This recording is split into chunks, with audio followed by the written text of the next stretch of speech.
दिल्ली के बीजेपी सदर मनोज तिवारी ने इलेक्शन कमीशन के दफ्तर जाकर आम आदमी पार्टी के खिलाफ अपनी शिकायत दर्ज करवाई। मनोज तिवारी का इल्जाम है कि आम आदमी पार्टी बीजेपी पर झूठा इल्जाम आयद कर रही है और इस मामले पर मनोज तिवारी से न्यूज 18 के नुमाइंदे ने खास बातचीत की। बात करने के लिए मौजूद है दिल्ली बीजेपी अध्यक्ष मनोज तिवारी, जो कि आज चुनाव आयोग पहुंचे हैं। सर, आपने चुनाव आयोग में शिकायत दर्ज करवाई है। आम आदमी पार्टी लगातार बीजेपी पर आरोप लगा रही है कि वोट काटे जा रहे हैं।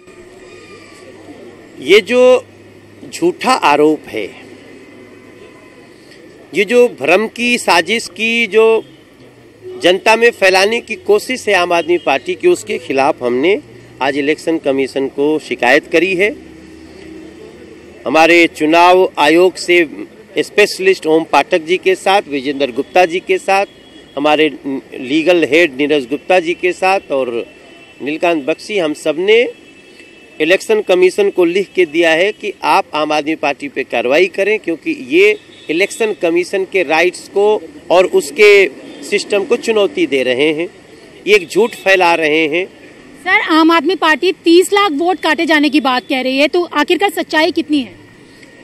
इस दिल्ली में पिछले समय में 1,28,000 वोट नए जुड़े हैं और लगभग 90-95 हजार वो लोग जो या तो यहाँ से शिफ्ट कर गए या उनका शरीर खत्म हो गया, मर गए हैं, उन लोगों के सिर्फ नाम कटे, वो भी 90 से 95 हजार, और नए जुड़े हैं 1,28,000।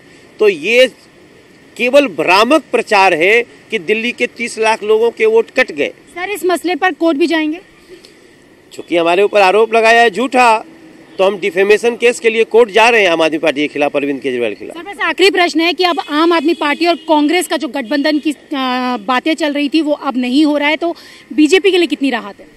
अब ये हमसे क्यों पूछ रहे हो? कांग्रेस ने स्वयं कह दिया है कि इन लोगों की औकात नहीं आम आदमी पार्टी वालों की कांग्रेस से गठबंधन की बात करें, तो बीजेपी को दूरी रखो इससे। तो आपने देखा, ये थे हमारे साथ बात करने के लिए दिल्ली बीजेपी अध्यक्ष मनोज तिवारी, जिनका कहना है कि आम आदमी पार्टी जिस तरीके के झूठे आरोप उन पर लगा रही है, इस पूरे मसले पर चुनाव आयोग में शिकायत की है और जल्द ही वो कोर्ट में भी इसकी शिकायत दर्ज कराएंगे। कैमरा पर्सन दीपक बिस के साथ मैं रचना, न्यूज 18 दिल्ली।